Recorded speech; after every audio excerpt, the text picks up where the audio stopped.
This is Matthew Cratter from Trady University, and today I want to answer the question, will crashing stocks stop the Fed? When is the Fed going to stop its hawkishness and allow the stock market to recover? Well, the market consensus these days is that the Fed does not mind crashing the stock market, at least the Fed under Jerome Powell now, if it's able in the process to get inflation under control. And the path this argument takes is that when stocks go down, there's this wealth effect. People feel less wealthy, they feel more poor, and so they cut their spending. This means less demand, less money chasing the same amount of goods and services, and as a result, lower inflation. We can see this in a recent Bloomberg article just from yesterday talking about how the Fed is just going to keep hiking and they don't care if they kill the stock market in the process. Here's a quote from this article that I thought was a very good summary. Fed leaders have taken a lesson from recessions of the past 2 decades that declines in equities are usually not too consequential, while any disruptions in credit markets, such as the subprime mortgage blowup that led to the 2007-2009 recession, can be extremely damaging. And this is what we've been talking about. If there is a major credit event, if something blows up, then or something in the U.S.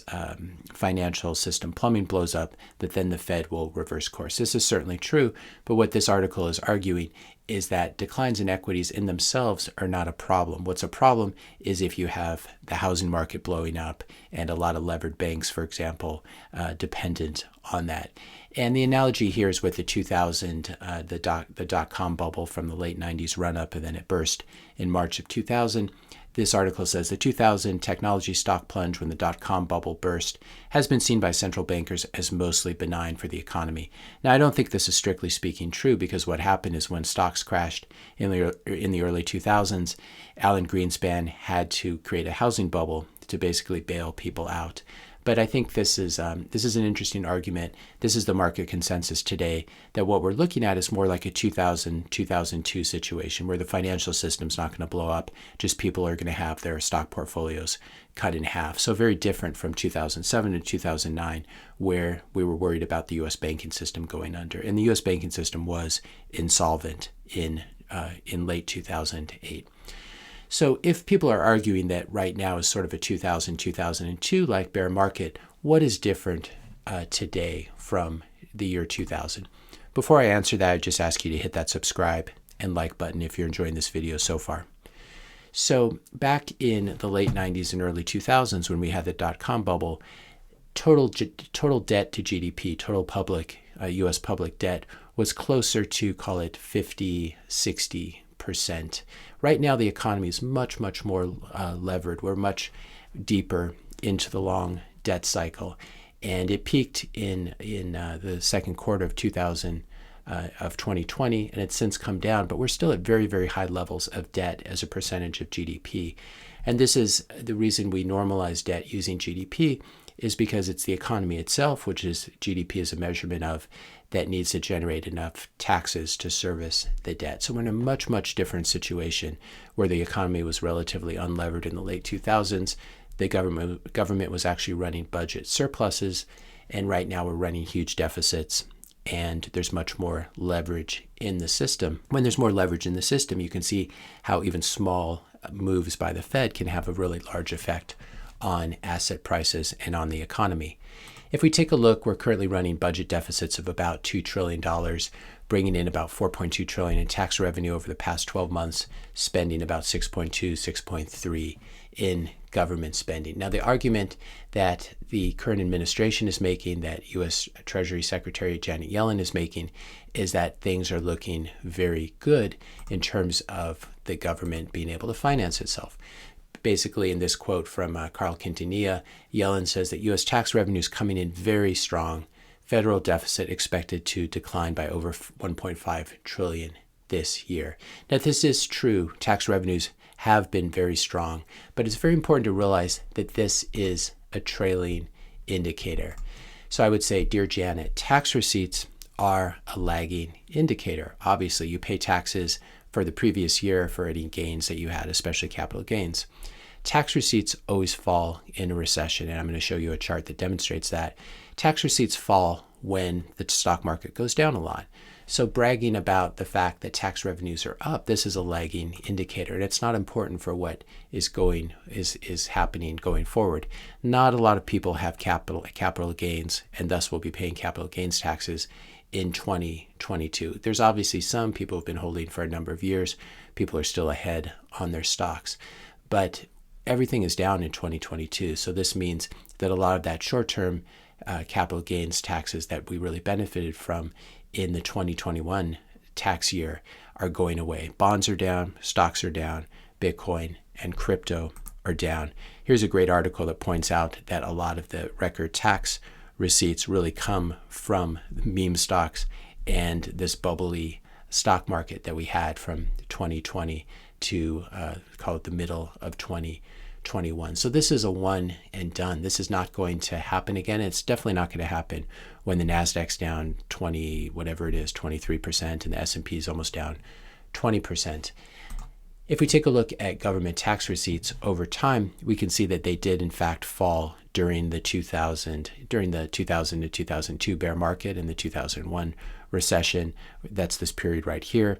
They also fell quite sharply, obviously, during the great financial crisis when the stock market got halved, as well as housing going down a lot. So these tax receipts, and Janet knows this, she's just being disingenuous, tax receipts fall a lot in a recession.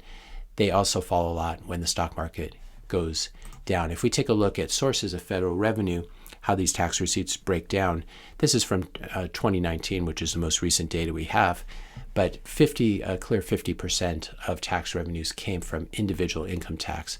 And a really large percentage of this, I wasn't able to find the exact percentage, is from capital gains as well. Now, to a lesser extent, payroll taxes are also really important, being 36% of revenue, and these fall to the extent you start getting job losses, and so you don't have people paying payroll taxes. And both of these things, the employment situation and individual income taxes, are highly dependent on how the stock market does. When stocks fall, when companies are tightening their belts, they do layoffs, and so this hurts not just individual income tax, but also payroll tax. I'll link here to the more granular data where you can see in 2019 personal income, profits and gains, which is capital gains taxes, were 2.1 trillion out of a total of 5.3 trillion. So these are very important, as Yellen is quick to point out.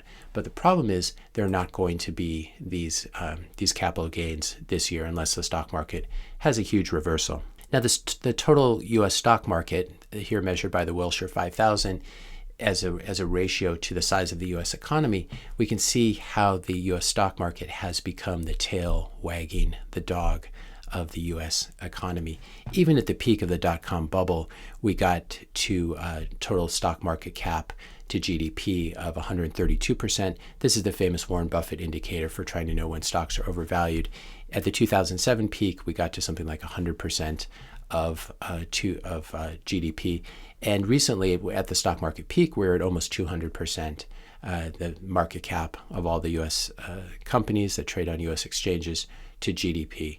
And what this means is that the economy, that the stock market, the total stock market capitalization, is very large relative to the size of the economy. And so if there are any changes in the stock market, it has a huge effect on the economy through tax receipts, through confidence, through wealth effects, etc. And this is why we're in a much more serious situation than we were in the early 2000s. And again, this was a bubble that was blown by the Fed.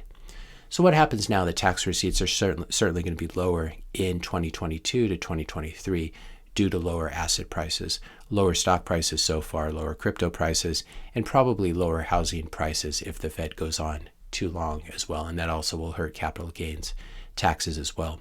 Well, what will happen is if tax receipts are going to be a lot lower because capital gains taxes are going to be a lot lower, the U.S. Treasury, the U.S. federal government, will need to issue more debt to pay for all these things that taxes cannot. We have this budget shortfall, this budget deficit, as we saw, where tax revenue is only 4.2 trillion and U.S. federal spending is 6.2 trillion. The government never cuts their spending. So what really happens is tax receipts have to rise or the government has to borrow more money. What's going to happen here, because tax receipts are not going to go up, in fact, they're going to go down quite a bit, So more debt is going to need to be issued at the same time that the Fed is buying less debt. Why are they buying less debt? Why are they buying fewer U.S. Treasuries? Because they're trying to shrink their balance sheet. This is what quantitative tightening is. So what happens if you have more U.S. debt being issued at the same time that the Fed is buying a lot less U.S. debt? What this means is even higher interest rates. This means higher costs for the U.S. government to finance itself. Higher interest rates are also obviously bad for the stock market and bad for the housing market because mortgage rates go up and it becomes more expensive to finance a house. Bad stock and housing performance means lower taxes. Lower taxes means more U.S. government debt. Rinse and repeat, and you're in this situation where the issuer of the global reserve currency, meaning the U.S., has a major debt crisis because the tax receipts aren't covering the spending, and the Fed is not willing to step in and take down the excess U.S. Treasury issuance that's being used to pay for government spending. So this is what's going to happen. Capital gains are going to fall, capital tax receipts are going to fall, and the Fed is going to be in trouble unless it starts printing money and buying U.S. Treasuries again. I believe that the Fed's going to be forced to reverse course and turn the money printers back on before the end of 2022. Either we get a major credit event, something really big blows up, maybe the money markets blow up, or there's some sort of crisis like that in the U.S. financial system plumbing, or we just have much higher Treasury issuance because of lower capital gains tax receipts. When the Fed reverses course, stocks and Bitcoin are going to skyrocket. You're going to be very quickly get back to new highs in Bitcoin, certainly highs around 69, 70,000. The other wild card also to keep in mind is the November 2022 midterm elections in the U.S. Lower gas and grocery prices, in other words, a lower inflation rate, would definitely help incumbents. Stock market disaster is not going to help incumbents. So this makes me think that the plan has been to really front load these interest rate hikes, try to get inflation under control in the first 3 quarters of 2022, hope that that brings down or at least stops the rapid rise of gas and grocery prices, even though it crashes stocks. Hopefully it would help the more working class and middle class voters by getting groceries and gas prices under control, and then pump stocks starting in October, just a month or two before the midterm elections. This could be the general plan. The Federal Reserve has become highly politicized over the past couple decades. It was highly politicized under Trump, and it's highly politicized as well under Biden. So there are these political pressures to get inflation under control, but there are also very strong political pressures to not completely destroy the stock market and hurt the middle classes and upper classes that own a lot of stocks and get very angry at politicians if their portfolios go down. So I would say that this is a very misleading view that the Fed is going to continue to be undeterred by the stock market slump. If stocks continue to go down and stay down, as we said, this will hurt government revenues. The government will need to issue even more debt, and someone's going to need to buy that. It's not going to be Russia and China. It's ultimately going to need to be the Fed. And I think they reverse course and start buying debt and turn the money printers back on before the end of 2022, probably sometime in the 3rd quarter of 2022. If you enjoyed this video, be sure to hit that subscribe and like button. Hit the notification bell if you want to be notified when I publish my next video. And let me know your questions and comments in the comment section below. Thanks a lot for watching, and I'll see you in the next video.